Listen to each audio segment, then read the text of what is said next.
సకాలంలో సమాచారం ఇవ్వని అధికారులను ఎంతటి వారినైనా చట్టపరిధిలో శిక్షించడం తప్పదని రాష్ట్ర సమాచార హక్కు చట్టం కమిషనర్ తాంత్యకుమారి హెచ్చరించారు.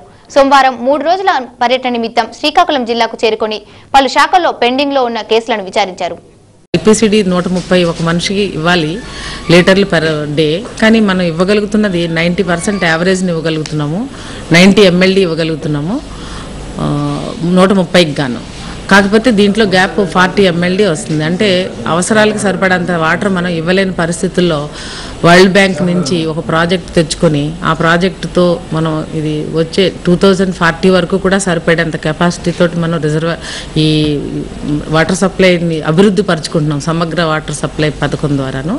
ఇంటేక్ వెల్ ఈ 18 రిజర్వాయర్లు కట్టుకోవడానికి ప్యాకేజ్ 1 240 కోట్లు, అలాగే మిగిలిన సిటీలో పైప్ లైన్ అభివృద్ధి చేసుకొని కొత్త లైన్లు కానీ పోయిన చోట కానీ అన్నీ వేసుకోవడానికి 120 కోట్లతోటి మనం మెగా ఇంజనీరింగ్ వర్క్ ద్వారా కూడా పైప్ లైన్ వర్క్ జరుగుతుంది. అయితే ఈ వర్షాలు ఎక్కువగా ఉండడము పైప్ లైన్ వర్క్ కాబట్టి జనసామర్థ్యం ఉన్నటువంటి వీధుల్లోకి వచ్చేసరికి కొంచెం టైం పడుతుంది.